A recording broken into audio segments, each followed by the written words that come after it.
Love is reaching for the lost and for the lame. Love is reaching for the grieving and the shamed. Stretched across all time and story, calling us to come. All the burdened and the broken find their healing in the sun. This is Sally Klein O'Connor, and you are watching Love Stories.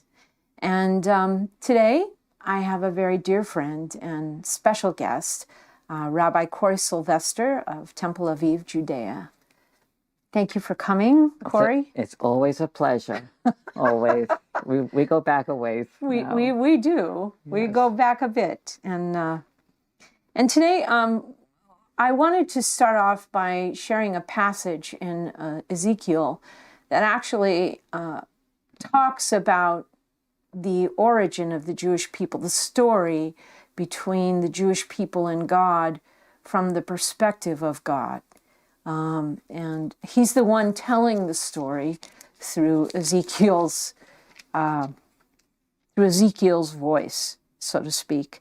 So in Ezekiel 16, if you have your Bible, this is a little bit longer than usual, but I'm just going to share this because I think it will be a good place to start for us to have a little conversation about the Jewish people and anti-Semitism. This is what the sovereign Lord says to Jerusalem. Your ancestry and birth were in the land of the Canaanites. Your father was an Amorite and your mother a Hittite. On the day you were born, your cord was not cut, nor were you washed with water to make you clean, nor were you rubbed with salt or wrapped in cloths. No one looked on you with pity or had compassion enough to do any of these things for you. Rather, you were thrown out into the open field, for on the day you were born, you were despised. Then I passed by and saw you kicking about in your blood. And as you lay there in your blood, I said to you, live. I made you grow like a plant of the field. You grew and developed and entered puberty. Your breasts had formed and your hair had grown, yet you were stark naked. Later I passed by, and when I looked at you and saw that you were old enough for love, I spread the corner of my garment over you and covered your naked body. I gave you my solemn oath and entered into a covenant with you, declares the sovereign Lord, and you became mine. I bathed you with water and washed the blood from you and put ointments on you. I clothed you with an embroidered dress and put sandals of fine leather on you. I dressed you in fine linen and covered you with costly garments. I adorned you with jewelry. I put bracelets on your arms and a necklace around your neck. And I put a ring on your nose, earrings on your ears, and a beautiful crown on your head. So you were adorned with gold and silver. Your clothes were of fine linen and costly fabric and embroidered cloth. Your food was honey, olive oil, and the finest flour. You became very beautiful and rose to be a queen. And your fame spread among the nations on account of your beauty, because the splendor I had given you made your beauty perfect, declares the sovereign Lord. But you trusted in your beauty and used your fame to become a prostitute. You lavished your favors on anyone who passed by, and your beauty became his. You took some of your garments to make gaudy high places where you carried on your prostitution. You went to him and he possessed your beauty. You also took the fine jewelry I gave you, the jewelry made of my gold and silver. And you made for yourself male idols and engaged in prostitution with them. And you took your embroidered clothes to put on them, and you offered my oil and incense before them. Also the food I provided for you, the flour, olive oil, and honey I gave you to eat, you offered as a fragrant incense before them.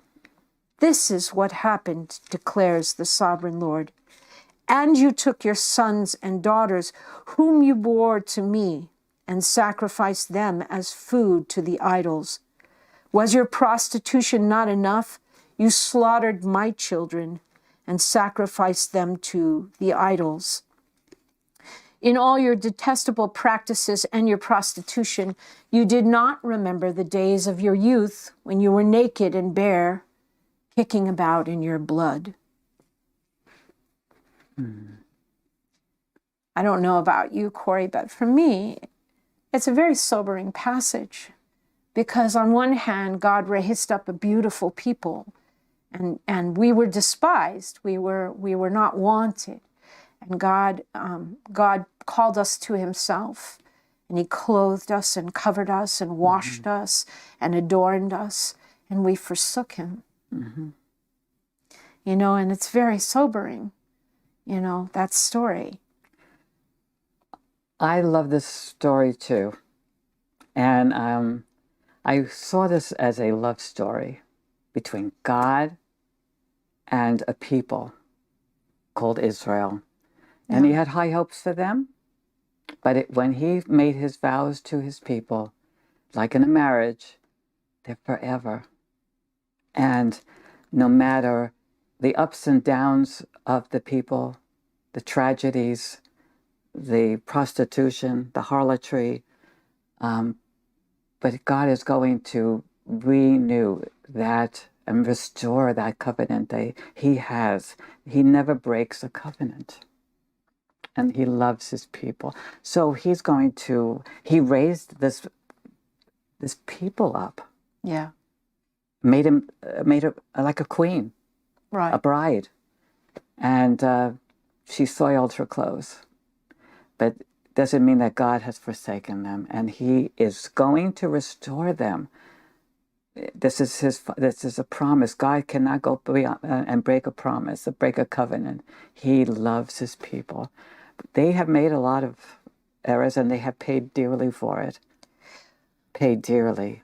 It's important, I think, to realize that we were in many respects no better than any other people, but it is God who made a choice to raise up a people for himself, even as an example of a love relationship between one people and himself, as the, I don't know, maybe kind of like the first fruits of his hope for the nations, to love all the nations in a relationship through his son, Jesus. Yeah, it says that he came to the Jewish people. He chose them for two reasons. Not because there were many, but there were few. But also because he loved the faith of Abraham, Isaac, and Jacob. Right. And total grace that was given to them. And everyone to follow, if they grasp onto that, to the Jewish people and the covenant, they become adopted. They become adopted. To say that he loves the nations, I will say this, that God loves one nation. He made a covenant with one nation, but he loves the people of the nations, but he wants them to join in that wonderful nation. But I mean, we may have... Okay. Yeah. I understand. I'm not sure about the language, but I will say that I know that every human being that he's made in his image, he has love for, that he created. Oh, yes. And he's waiting for them to respond. Right. And respond to his... That's right. His gift through his son. That's right. Today we're going to talk a little bit about anti-Semitism. And Corey and I were talking just even a little bit in the car as we were trying to prepare for this, you know, and you know, just some of the experiences that we've had in terms of anti-Semitism in our lives.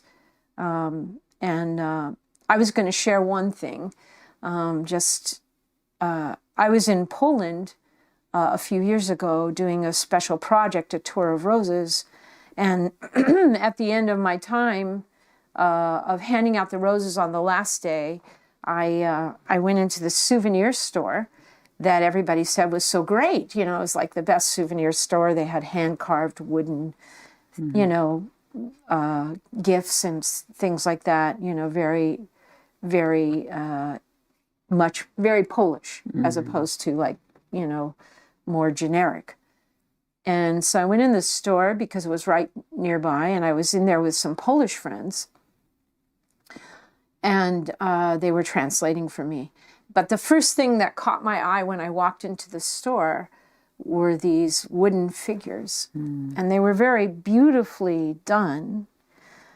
But it was clear that they were done, you know, in a certain way. They were all supposed to represent Jewish people. And I knew this because the nose was large on every figure, and there was a gold coin in every hand of all the figures. That's you tightening up. I know. So, I mean, and I got really upset. You know, I was like really upset. I mean, there were really a lot of effort put into the carvings of, you know, I mean, and this is not like 1940 or, you know, 1960. This is 2014, you know, and here I'm in this souvenir store that everybody thinks is great. And all I can see is this, you know, and I'm going, you know, what's wrong with this picture? Okay, you know.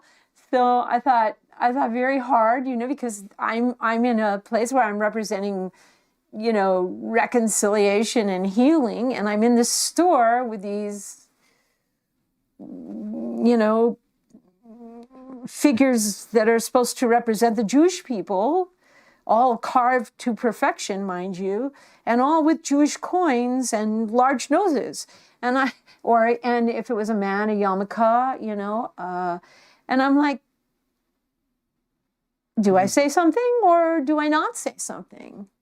And I did say something, you know, and I really felt like God helped me to express myself to the woman who was there, who is not the shop owner, but you know, she explained to me, well, these are good luck. These figures are good luck. In other words, you know, the coin in the hand is like prosperity. It was like, so you take a Jew home and put him on top of your mantelpiece, and maybe you will be prosperous. And I said, you know, and God was so good to me. You know, He helped me remember something from my childhood. My father used to tell dumb Polak jokes. And I explained to her, and I said, you know, my father used to tell me these jokes, and it portrayed you and your people as just incredibly stupid. And I said, that wasn't right. That wasn't good. I said, that didn't help me understand you as a people or value you as a people when my father told those jokes. And this doesn't help our history together. This doesn't help heal all the history that we have together as peoples. This separates us because your perception of us is still this, a coin in the hand and a large nose. And I said, that's not my perception of you. You're not a dumb Polak. You know, and anyway, I chose to buy from that store because I didn't want to punish her for it. I wanted to dialogue with her, and I felt that could help, you know. And that's my heart in this discussion. I don't know what you think, but yeah. Well, it's one thing about Sally, her heart is gold. But I just want to say, I'm from New York, Brooklyn, and I grew up mostly with Jewish people. I grew up, 80% of the public high school I went to were Jewish. So I don't think I had, we had Otherwise, we had Catholic, and we had one Protestant, as I was told. And I heard that he was just a nominal. He was just... He wasn't born again. Yeah. So there is, but I wanted to say that in the 40s, on the East Coast, you can see signs at the beach. It said, "No Jews, no dogs." Wow. You go further south, of course, it will say, "No blacks, no Jews." But it is very, this was very hurtful. Now, Jewish people, the professors, brilliant scholars, wanted to be teachers.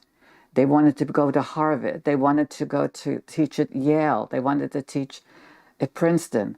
And you know what? They banned them from these Jewish people, these Jewish wonderful teachers, because they were Jewish. In the 40s? In the 40s. I didn't know that. Yes, and you know what happened? I benefited from that. Thank you very much. They all came down to New York City to teach at Brooklyn College, where I went. These are all free schools. Queens College, New York's, all the city colleges had the best teachers. Wow. Why? Because they weren't allowed to go to Princeton or Harvard because they were Jewish. Wow. That is an amazing story from that, but I benefited from it. Thank you. Thank you very much. I did. Wow. Yeah. That's And I have had, my mother's in the 40s was really bad in New York. Also, my mother used to come out of Sunday Hebrew school and be attacked by the children from coming out of the Catholic schools. And they would be throwing chalk at her, all over her and whatever, and calling her very bad names. This was commonplace. This was common. So, yeah. So she had, all of this, yes, it's all was built up and they didn't know how. I wish they knew Yeshua, but right. They had an outlet for God's grace and forgiveness, But it all got, and then all the Jews in Germany, the ones that came out, all pent up and scared of the Gentiles. And also attributing it to Christ. The Holocaust. Yeah, they were called Christ killers. That's right. My father was. Right. My father was in Boston. And I remember when I started talking to him about Yeshua, about Jesus, he told me that when he was, he was a boy, that he was called a Christ, he was called the Christ killers, right. Christ killer. And I just thought, But what does that mean, Christ killer? It means that you're responsible for the death of Jesus, and that's not only that. What they're saying is you're responsible for killing God. It's called deicide. Right. Very Deicide. important. Yes. Interesting. Well, and we know that Jesus, Yeshua said, no one takes his life from him, That's right. but he lays it down of his own accord. So he has authority to lay it down and to pick it up again. Mm-hmm. But this is such a scheme of the devil. That's what Michael used to say. He said, this is a real scheme of the devil because if anything could separate the Jews from the Messiah, the promised one to the Jews and to the world, is the idea that we're the ones responsible for killing him.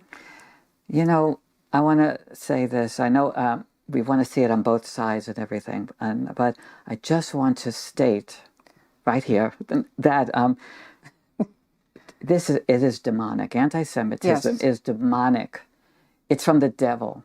We have to, of course, we need to get to the point we have to separate it. People are let the spirit of the demons into them, but we have to realize it and rebuke it. I think that's fair because, during Jesus's time on the earth, right, he makes it very clear that he and the disciples have come to the lost sheep of the house of Israel. And they first are coming to the people from whom Jesus' earthly lineage is, to speak to them because he's the promise fulfilled. You know, this is what Rabbi Corey and myself and many, many others and more Jewish people and Gentiles believe, that he is the promise fulfilled. He is Mashiach, the promised one, you know. And so to then put on the Jewish people that they're the ones who killed him is to put as much distance as possible. I mean, the greatest distance between the Jewish people and the possibility of receiving the Messiah, you know, the chosen one. Because now you've said, and it's Christians, Gentiles, who are saying, you killed our Christ. You killed, you know, God's Son. You killed, you know, the Holy One. And so that's probably the greatest lie. That's probably the greatest defamation, you know, or anti-Semitic statement, is to say, you killed him, okay? And when people say, who killed Christ, and I've had that come to me a couple of times, I say, I take Jesus's words above all the words that are said, you know, because the Jews do say, it is recorded in the New Covenant that, you know, let his blood be on us. But Jesus says, no one takes his life. He lays it down. You know, this was his destination from the beginning. So not the Romans even, nor the Jews took him. He had the power. He told Pilate this, to call 10,000, you know, angels or whatever, right? That's you know. right. And if it wasn't for him doing this was his purpose from the beginning of time, to come and to do this act for us, this act of love. Incredible love. To take our sins away. This was what he wanted. This is what the Father wanted. And he was just, his will be done. And it was. It was the greatest love. It was the greatest love. And those who love him, those who know him, who have been transformed, we also have the power to forgive and to heal and to love one another. This is very important. And to love even when others don't love. And that is the most important thing. That is what we're trying to come to in this conversation, you know, that when anti-Semitism raises its head, whether through ignorance or fear or hatred, you know, obviously prejudice. I was saying this, it's like ignorance plus fear equals prejudice. I mean, there's a lot of things that go into it, but I see ignorance. I saw ignorance in Poland. It's like, she, you know, this is what she knew. This is what she grew up with in the shop. And so she saw nothing wrong with it. But it's like, well, we saw nothing wrong with my father's jokes. And that was not okay. You know, you're a precious person in the sight of God, you know, and to value you and not to demean you. You know, and that's how we begin to love one another. You know, this is an interesting story. When we have a word for the Gentile. The Gentiles is called the Goyim. Yeah. The Goyim. And these, you know, we say the Jewish people, it's not a nice word. It's Yiddish, right? Isn't it? No, it's actually Hebrew. Yeah. Okay. But they'll say the Goyim, and it's a face, the Goyim. You know, it's like it's distasteful because of what they remember, what's happened in their life. They can't get past that. But the irony of this is, Goyim is plural. It means nations. But you know who the biggest Goy is? The biggest nation in God's book? The Jewish people. They're the great Goy. That's interesting. They are. They're the great Goy. So God has a sense of humor, I would say. You have to define that a little better. So doesn't it mean like dogs or something? Goyim? No, No. Goy. Well, they might have made it worse, but Goy means nation. Okay. Goyim is nations. Yeah. And that's the littlest nation, almost the littlest nation, is a big. Yeah. But the ones that the Jewish people calling the Goyim, you know, and it's derogatory. It's really, they are the greatest Goy, the greatest nation. Okay. That's how I feel. Okay. All right. That's Well, you and I were talking a little bit about Martin Luther, and we're almost out of time because that's how it always goes. Well, I was thinking, we're going to talk about that in the next one, but I was thinking about one of my experiences recently about this man that was trying to sell us something, and it was financially, and he said he started to talk about things that are going on and in the world, and then all of a sudden he started to talk about it was anti-Jewish, anti-Zion, and I'm saying, where are you getting this information from? He didn't know that I was a rabbi here, so he said, "Oh, well, don't worry, I'm Jewish." And I said, "That doesn't make it any better. Why are you saying these things? And it's not true. God loves his people." But he went on, but he got the message. But anyway, that was to me a very, and this was a Jewish person. Disconcerting. Yeah, my father used to say the worst anti-Semites are the Jewish people. We hate ourselves. That's right. There is a self-loathing. Yeah, we're not. I think a lot of times some of the lies, that I was looking up, some of the things that are thought or spoken about Jewish people. That is the idea that they have too much power, or they think they're better than everybody else, or they're going to take over the world, or they're just a difficult people. And it's like, really, there's a whole internal thing going on with every human being, no matter what their culture or what their race, and for Jewish people, it does say that in God the called us stiff-necked, okay, but we're not the only stiff-necked people there are. Exactly. There's a lot of ethnicities that are very stiff-necked. Exactly. But the point is that within ourselves, our own humanity as people, and the struggle with sin. We're not a perfect people. That's why I wanted to read that love story, as Corey calls it, because he loves us even though we are not a perfect people, even though we blew it again and again and again and again. So I think that's an important perspective, because so many people have a distorted view of what Jewish people are and where they are with God. And we're going to continue to explore this in the next episode, should I say. Yes. But for now, I just really thank you for joining us and spending a little time with me and Corey. May the Lord bless you and keep you. May the Lord make his face to shine upon you and be gracious to you. May the Lord lift up his countenance upon you and give you peace.